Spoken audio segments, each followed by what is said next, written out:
各位好啊，我係嚟自佛教自然中學欣輔校，咁就好犀利啊兩間學校啊，即係我諗喺我哋就冇咁犀利啦，咁但係咧就我哋一陣間分享咧都係聚焦翻咧我哋自己校內一個校本嘅計劃，咁多謝貴公司啦，提供咗一個好嘅硬件俾我啦，令到我哋咧成件事可以啟動到嘅。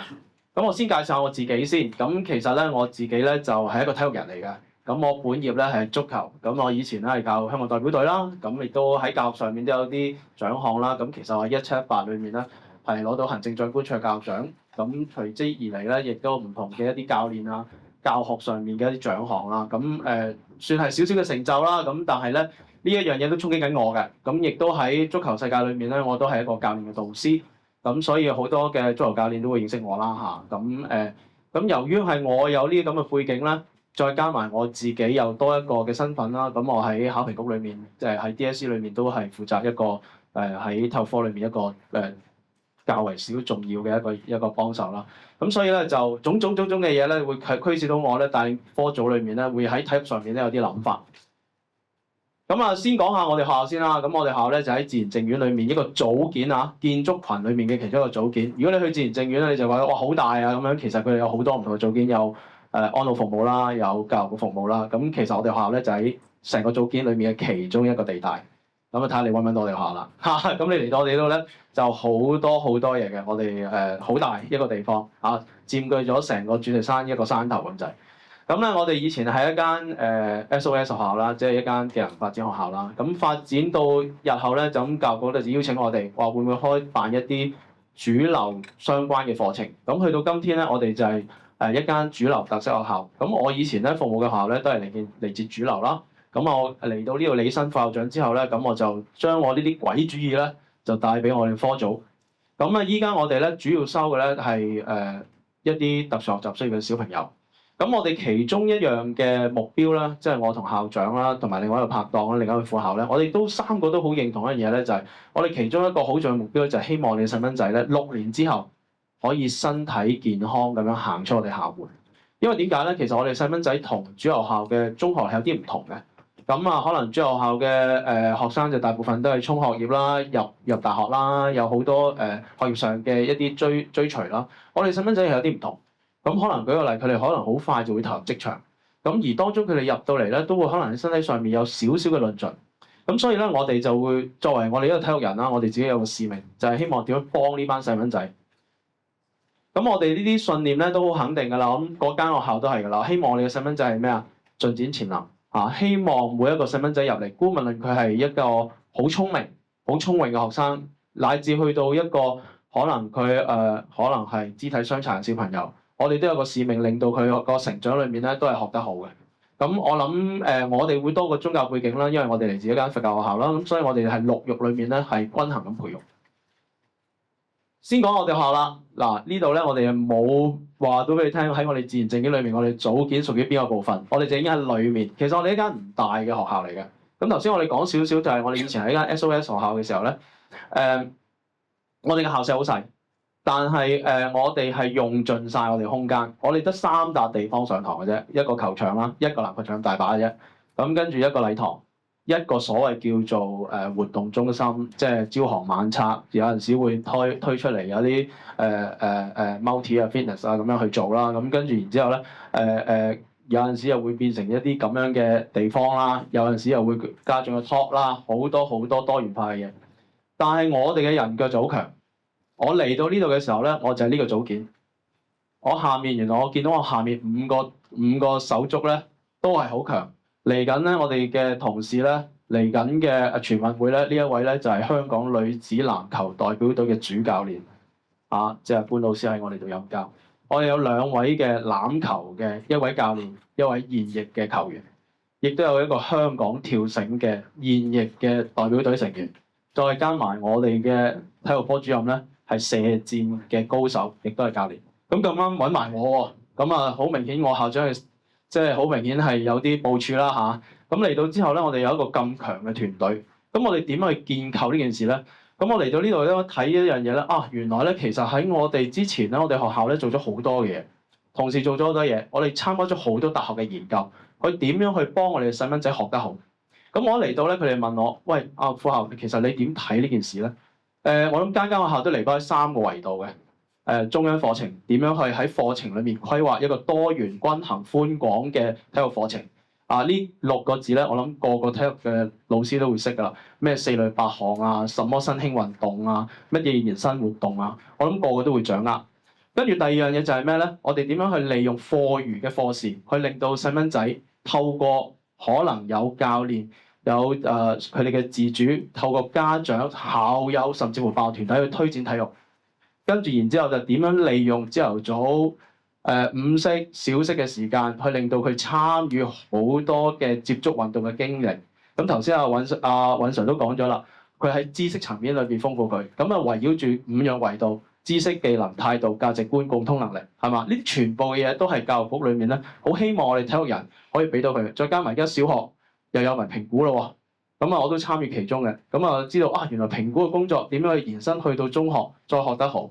當我哋有呢個咁嘅契機嘅時候咧，我哋就諗成個我哋買個硬件嚟做乜先？我就同啲同事講，買個硬件嚟，咁其實都搞到啲同事嘅。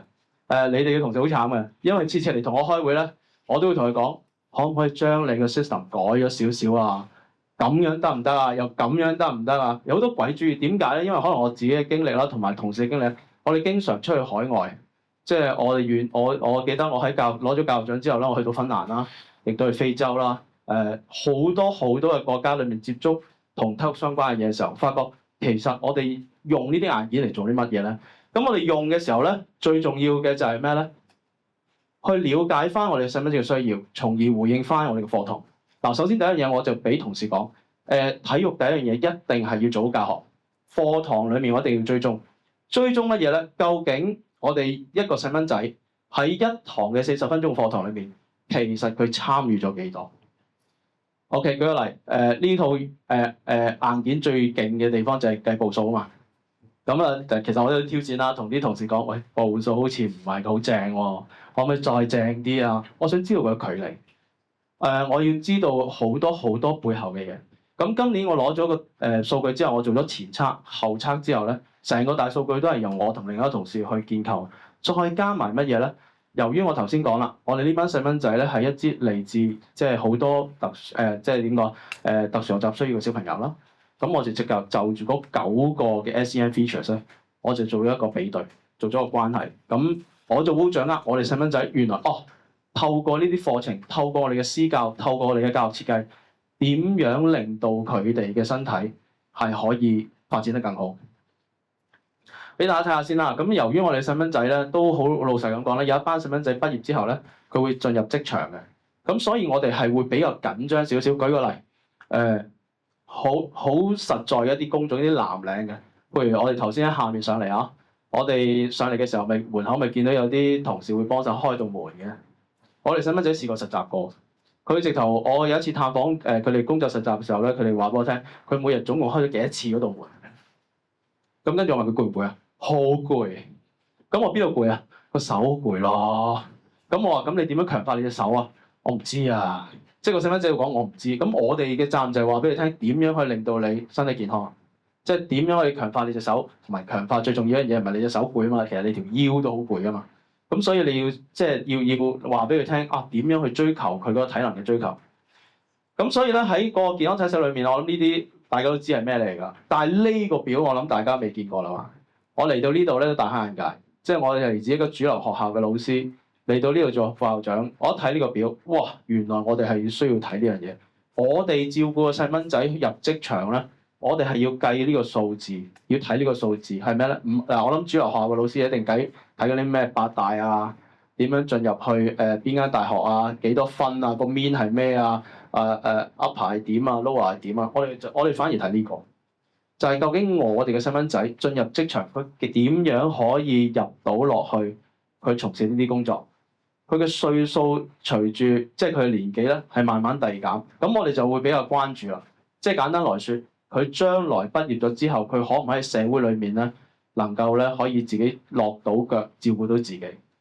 另一個表，男性18至29歲 ，OK， 唔同職業嘅組群嘅體適能嘅結果。嗱，呢啲我哋會好着重嘅，因為點解？因為我哋細蚊仔真係會入職場，咁所以我哋有責任咧，就喺佢成長呢6年咧，就要做好佢嘅體適能啦。咁好啦，咁當我哋知道咗之後啦，咁我就同同事傾咯。咁我有一個咁強嘅團隊喎，個個都係精英嚟嘅。咁坐喺度開會咧，大家都會俾到好多佢哋嘅自己嘅項目嘅專業啦。譬如我哋會知道嘅，譬如我以前做代表隊教練嘅時候咧，我哋好清楚乜嘢叫數據分析啦。咁咧頭先博士都講啦，好中意睇英超嘅，英超裡面好多數據嘅。我以前考 A 級教練嘅時候咧，喺10年我考呢個牌嘅。我已經好清楚呢套數據係點玩嘅咧？我作為一個代表隊教練係點樣用呢個數據咧？點樣去唔用嗰啲球員咧？邊啲球員係懶惰咧？邊啲球員好咧？好清楚，好清楚。但係我哋翻返嚟教學，我哋使唔使需要用一啲咁強嘅數據咧？其實係唔需要嘅。翻落去，我反而我哋想要咩咧？一啲好在地、好簡單嘅數據，從而我點樣令到件事咧可以幫到我哋細蚊仔？好簡單嘅嘢啫，做多啲運動。OK，咁其實我哋嘅細蚊仔好簡單嘅啫，有一個誘因吸引到佢，正如頭先啲老師分享都講啦，有嘢吸引到佢，願意玩，佢自自然然就會嚟。不過有樣嘢好重要嘅，我想帶翻俾我哋科組嘅同事，我係要否定我哋家長嘅概念。呢樣嘢我做咗咁多年體育人咧，我都講嘅，我唔希望我嘅家長係咩咧？永遠都係幫襯街外嘅專業教練，就覺得佢好過學校嘅體育老師。Sorry， 我係好否定嘅。我諗大家都會笑啦，係咪？點解唔幫襯校內免費嘅體育老師，教到你嘅小朋友喺個項目甚至乎體適裏面有個增益？因為其實我哋嘅學校裏面嘅體育老師都好勁嘅，即係我就係想帶出呢個概念。如果假設我哋嘅家長永遠都幫襯出面嘅教練，覺得出面嘅教練好，而覺得學校裡面嘅體育老師唔好，呢個係我哋教學失敗。即係呢樣嘢，我係同科組嘅同事講得好清楚。我哋一定要諗辦法，點樣令到我哋細蚊仔覺得我哋係幫緊佢，令到佢成長。咁所以我哋就建構咗呢一套嘅系統啦。咁我諗呢4個項目大家都耳熟能詳啦。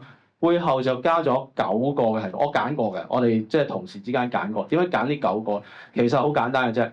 大家都知道，依家咧。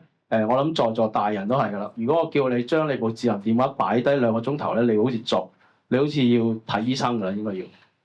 我估一定係嘛？你試下反問一下你嘅細蚊仔，即係我哋嘅學生，你叫佢放低下啲智能嘅嘢，佢都好辛苦㗎。咁所以我點解初時我同啲同事傾呢套系統，我覺得正點正咧？好打機 feel。我好俗嘅，即係我最中意好打機 feel。我用一個打機嘅平台吸引佢哋做運動，掂晒？係啦。咁跟住我就要咩咧？我唔係要佢表面知道佢嘅成績，我反而要佢背後嘅大數據。我要晒嗰啲大數據，然之後我逐個去睇點樣去幫翻細蚊仔。咁所以其實個契機好好啊。咁呢套系統咧，咁我諗都實務性啦。咁裡面嘅大家都好清楚啦，大家都耳熟能詳啦。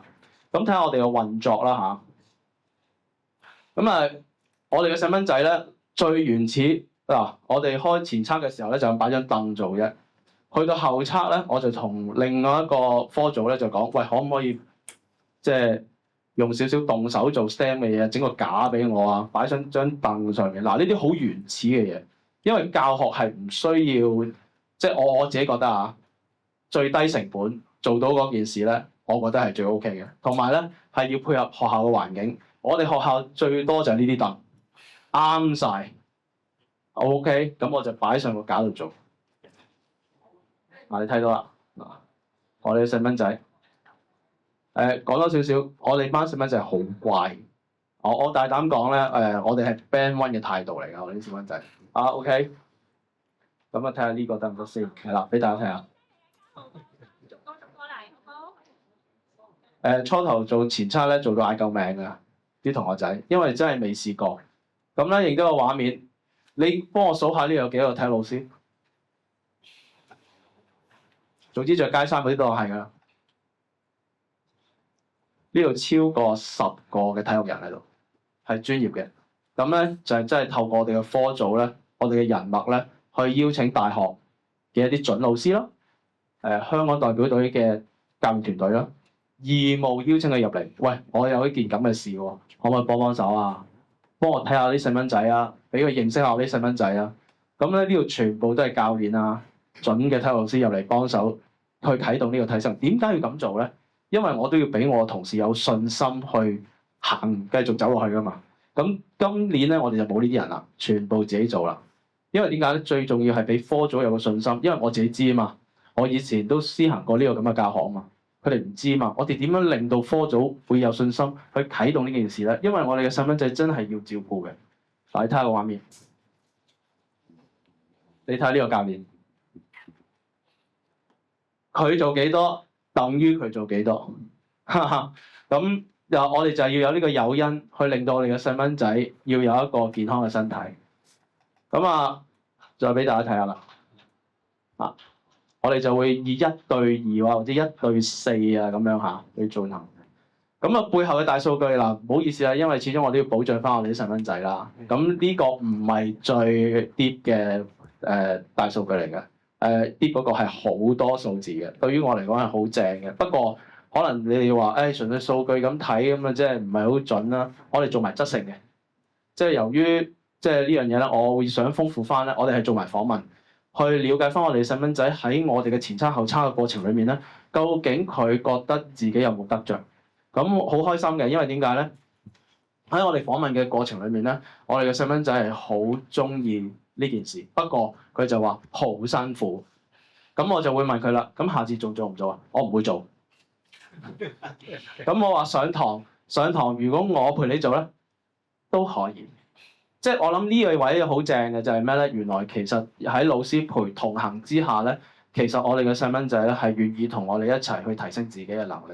咁所以我諗呢樣嘢對於業界嚟講，同時都會知道其實一個體育老師係好重要一樣嘢就係咩咧？我哋有一個好大嘅誘因就係咩咧？我哋行出嚟好有魅力嘅，唔係靚仔啊！我哋一啲都唔靚仔，但係我哋一落去耍幾下我哋嘅身段咧，好俘虜我哋嘅細蚊仔。即係佢好簡單，我落去踢一場波咧，我唔使講太多，我踢一場波，我啲細蚊仔就知道我係咩料㗎啦。講完，係啊，我唔係講笑，真嘅，我認真，咁多年都係嘅。我開學嘅第一個禮拜，我一定落球場。即係依家做咗副校長啦，我一換咗件衫，我都問你做乜今日咁樣嘅？即係唔係打呔恤衫嘅？咁我咪踢波咯。踢完場波之後咧，自然有好多男又女啊會埋你度。點解你踢波？我都唔知點解我踢波喎，即係諸如此類嘅嘢。咁其實係吸引佢做運動啫。OK。咁啊，除咗之外咧，我哋就講埋呢個都差唔多噶啦。咁完咗成個嘅前測後測之後咧，其實我哋會每班咧都會有一個獎學金俾佢嘅。咁其實好少少禮品啦，俾翻佢。其實就讚揚佢咧喺成個前測後測裏面嘅表現做得好嘅。每一班都有2個獎，而最重要一樣嘢，我哋每一個學生咧都會有一個咧校本嘅體適能嘅成績表。咁其實個成績表係我哋自己校本製作嘅。咁我哋傾好耐好耐。咁最後咩好開心嘅嘢就係其實係完學期尾之後咧，就係呼籲佢哋咧做多啲體育活動所以我今日咧最主要都係講喺成個嘅硬件裏面，喺我哋成個計劃裏面點去用呢套硬件。即係我諗好多業界嘅同事咧就話有套硬件正啦，用完咁樣去推啦咁就算。我哋要用得好，用得好嘅地方係我哋一定要針對翻我哋嘅學生需要。我會可能有少少說服你啦，因為我以前教過主流啦，我亦都嚟㗎依家係自然服務啦，係主流特色學習啦。其實邊一類嘅學生都係一樣嘅啫。其實你用個硬件係針對翻佢嘅學習需要，點樣透過你體育人呢個角色去幫佢哋，更加多樣嘢俾多少少資料大家。我除咗一個體育人之外咧，我由我第一年教書到依家咧，我都係要教 DSE 班嘅，即係我都係要教。我以前係教通識嘅。依家咧我都教 CSD 啦，全部都要考公開試。即係我諗呢個亦都想話俾體育人聽咧。體育係做體育人係好辛苦嘅，但係做體育人多樣嘢咧，唔代表你唔使改步。你要說服到同事咧，你就做埋呢樣嘢咧，你就冇得 A 㗎啦。其他同事就心服口服啦咁樣。呢啲係我哋學生啦。呢個係我校長啦，一個我好好嘅上司啦，亦都係好錫呢班細蚊仔。我希望即係大家都有呢個心啦。我諗頭先家長嘅回應係好正嘅。咁我諗其實好多嘢你做咗出嚟，學生睇到，家長睇到，老師亦都睇到。最重要一樣嘢，你點樣透過體育呢個魅力去影響成間學校嘅氛圍？氛圍呢樣嘢先係最重要。嚇唔係容易做嘅，但係你一定要行多啲、行前啲，同埋睇多啲、了解多啲。我頭先嘅分享只係我成個嘅分享裡面嘅1/5嘅組件，4/5嘅組件咧，我諗環繞最多就係教學喺個課堂裡面建構嗰個起承轉合有啲乜嘢啦。咁啊講多少少啦，即係我以前獲獎嘅時候咧，我就行一個 model 叫做 Sport Education Model，但係呢個 model 已經係有少少 out 嘅啦。即係喺業界裏面，其實依家已經行咗好前嘅一啲唔同嘅 model，咁啊希望同事都互相爭益啦。咁其實我哋去做呢樣嘢都係希望幫翻細蚊仔，好嘛？咁最後我講到呢度啦，好嘛？多謝大家。